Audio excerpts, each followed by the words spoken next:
बिस्मिल्लाहिर्रहमानिर्रहीम। अस्सलाम वालेकुम नाज़रीन ग्रामी। 6 जून की सुबह सूरज अभी पूरी तरह निकला भी नहीं था कि यूक्रेन के आसमान पर आग बरसना शुरू हो चुकी थी। कहा जा रहा है कि रूस ने किया यूक्रेन पर तारीख का सबसे बड़ा ड्रोन और मिसाइल हमला। कीव के आसमान पर धमाकों की गूंज से पूरा यूक्रेन लरज़ उठा है। एक रिपोर्ट के मुताबिक इस हमले में 4 अफराद जान से गए हैं और 20 से ज़ायद शदीद ज़ख्मी हैं, जिनमें एक बच्चा भी शामिल है। इंटरनेशनल मीडिया के मुताबिक आज सुबह 4 बजे के करीब जब पूरा कीव गहरी नींद में था, तब रूसी ड्रोन्स आसमान को चीरते हुए यूक्रेन में दाखिल हुए और अचानक एक ज़ोरदार धमाका हुआ, फिर दूसरा धमाका और फिर तीसरा। यूं लग रहा था जैसे फिजा जलने लगी है। लोग चीखने लगे, माएँ अपने बच्चों को गोद में लिए पनाह ढूंढने लगीं। कहा यह भी जा रहा है कि रूस की ये कार्रवाई यूक्रेन के खुफिया हमले का जवाब है और इसी दौरान रूसी सदर का ये भी कहना था कि ये सिर्फ शुरुआत है, अगर यूक्रेन बाज न आया तो अंजाम बहुत भयानक होगा।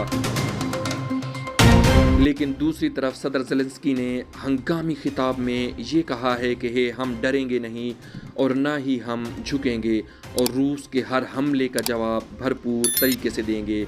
उधर देखा जाए तो इस हमले में एक रिहायशी इमारत मुकम्मल तौर पर तबाह बर्बाद हो चुकी है, जिसमें फायर ब्रिगेड की गाड़ियां घंटों तक आग बुझाती रहीं और इसी दौरान ऐसे लग रहा था जैसे कयामत बर्पा हो चुकी है।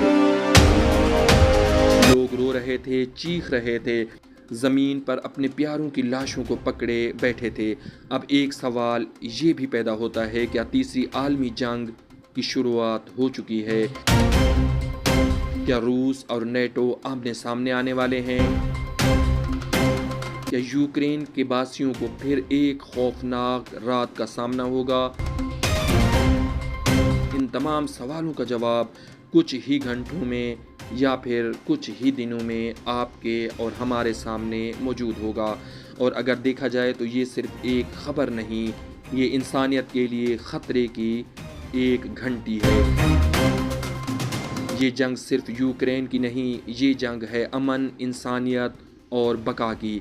दुआ कीजिए कि ये जंग जल्द अज जल्द थम जाए, वरना कल अल्लाह ना करे शायद आप और हम भी इस आग की लपेट में आ सकते हैं। तो प्यारे नाज़रीन, ये थी आज की खूनी सुबह की मुकम्मल कहानी।